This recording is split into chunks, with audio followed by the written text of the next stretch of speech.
Well, hey, friends, and welcome back to the Creative Shop Talk podcast. I am your host, Wendy Batten, and I am super happy to have you here.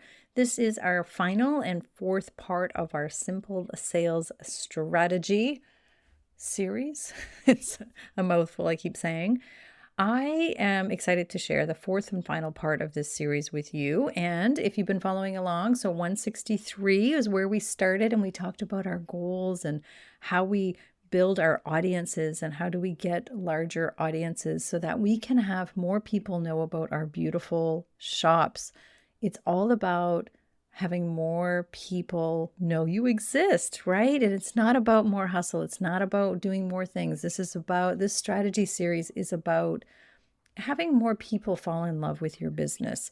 So we started off on 163 with the beginning of the series and understanding what does visibility even mean, and putting your strategy all around that. We talked about that. We also, in 164, we talked about getting foot traffic. So people know about us, but how are we getting them in the door, right? So that's our foot traffic. And how do we measure that? And what do we do for foot traffic? And then we also talked about conversion, and it's a weird name for basically saying turning browsers into buyers. And this is what a marketing strategy does for us. It helps us understand how we put our audience, have a growing audience. Then we have people come in the door, right? Once they know about us, that's again, that strategy. How are we getting them in? How are we converting them? How are we showing them the love that they want to buy all of the things by having the right inventory and all of the things? And that's part of our strategy and part of our funnel as we talk about it.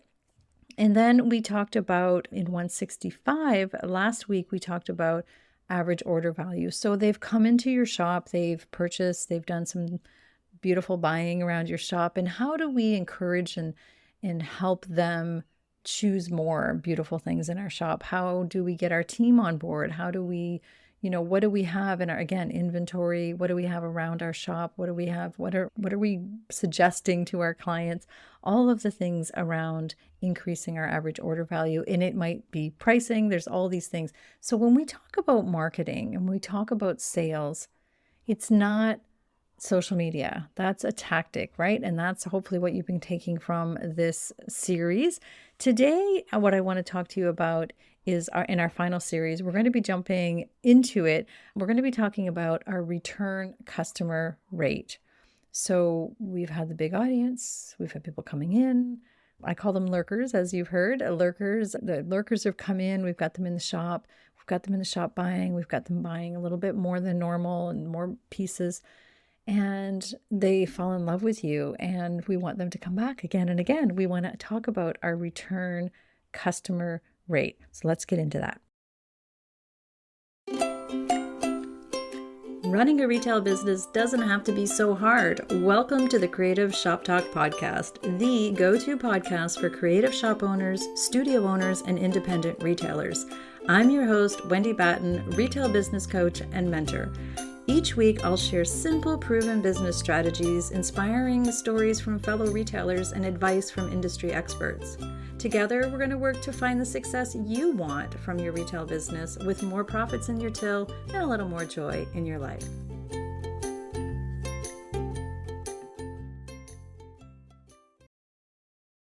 One of the things that we have to look at for our return customer purchasers. So it's not a perfect system, just like anything, just like counting your foot traffic or anything in our smaller shops, but get a baseline and understand where you are with your return customer rate.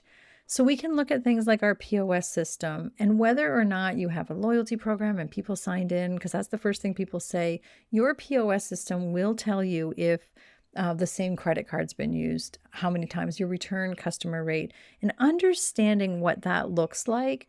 So are 80% of your clients return customers? Are 2% of your clients return customers? We have to know that number, or it's good to know that metric and that number. We don't always want to have a super high return customer rate. This always surprises people. I know in our gut, we think that's what we want, but it's not always the case, in that if we have too many returning customers, we're not topping up we're not having enough new customers. We're sort of relying on the regulars, if you will. And that's a good thing. We want to have regulars, but we want to make sure we're also topping it up.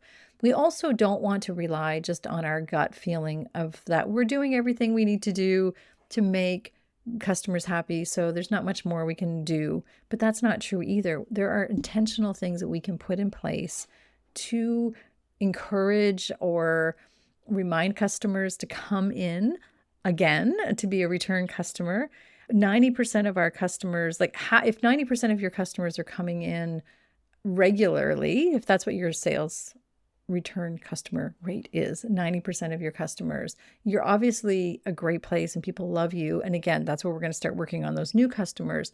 If 1% of people are return customer rates, unless you are in a very, well, there's a word, I can't think of it, but unless you're in an area where it's very transient, people are coming in maybe off a cruise ship. I have a client who has in a cruise ship booth. Well, that's not return customers, right? They're just coming once. But anyhow, I digress. But so we really want to make sure that we're looking at that number, and we want to make sure that that data is something that we're paying attention to.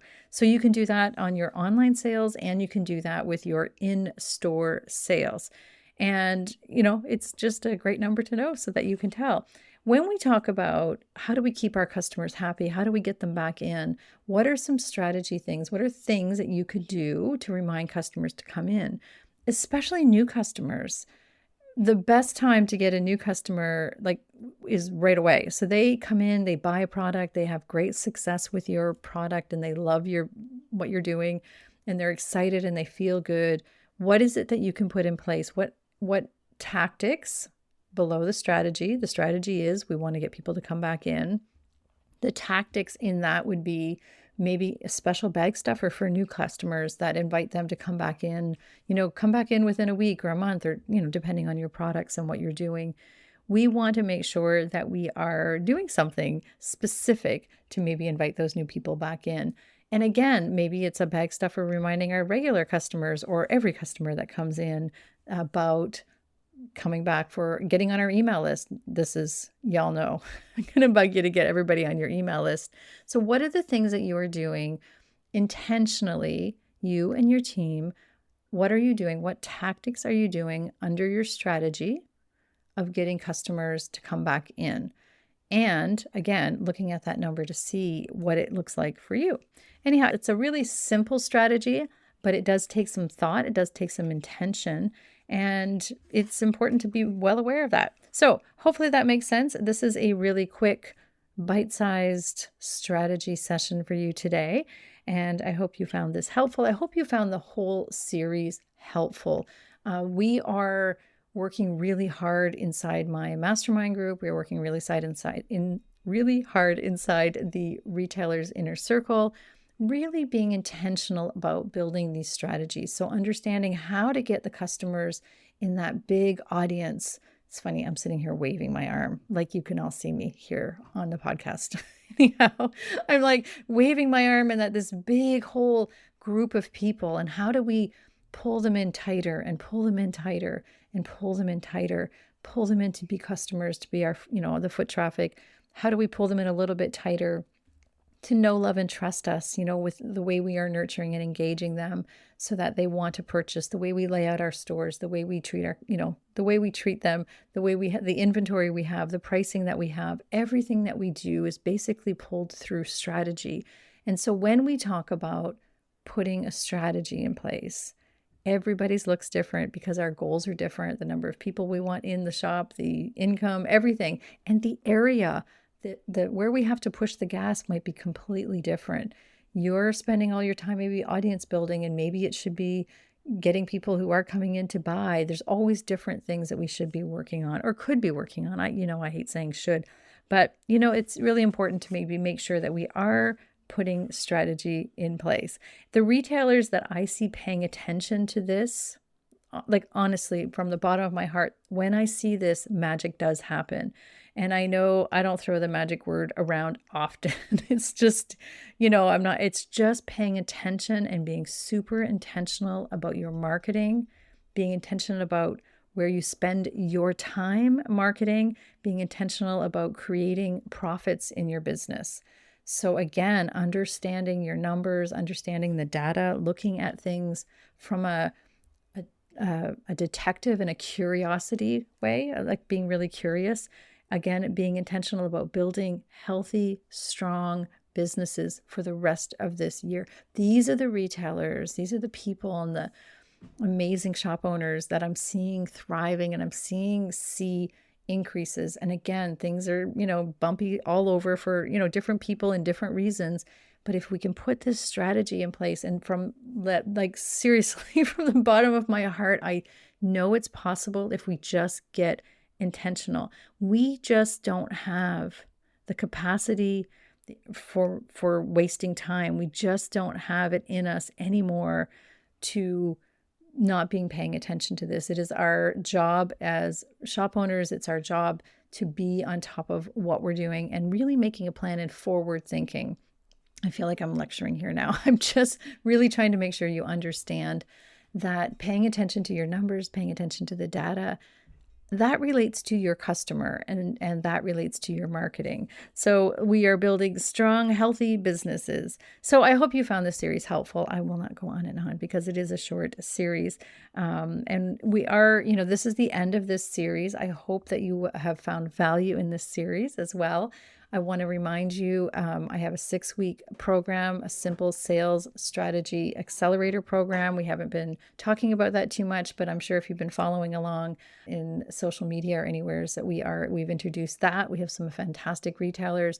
There's lots of different ways to reach out and get support around this. Join us inside the inner circle. Join me privately. Again, I just want you to get some help. And if it's not me, I hope you'll sit down and work on your own strategy through this series and take the time to be intentional about the way you are building your marketing around your goals, right? We start with our goals, we move to the strategy, and then we apply the tactics.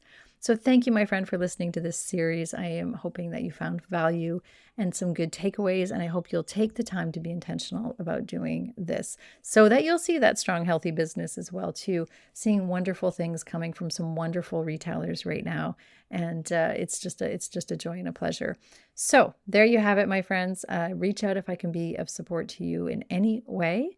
Next week on the podcast, I have a fantastic retailer to introduce you to. I cannot wait for you to meet Deanne. You're going to love the podcast and all of the things that she's doing intentionally to grow her business, different revenue streams. We're going to be talking about different types of revenue streams, keeping it simple but significant in our business. This is our theme this year. This is what we're doing. We're keeping it simple but significant. Thanks, my friends. Have a fantastic rest of your day. We'll see you next week.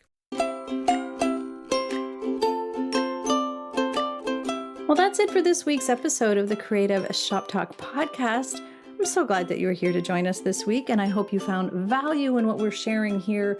I want to remind you that our website has all of the show notes. You can find it at wendybatten.com/podcast.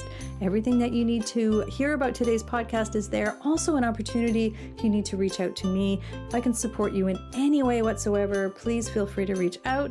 So thanks for joining us. Please leave a review, subscribe if you can, and never miss an episode. We hope to see you back here again next week. Thanks, my friend. Have a great week.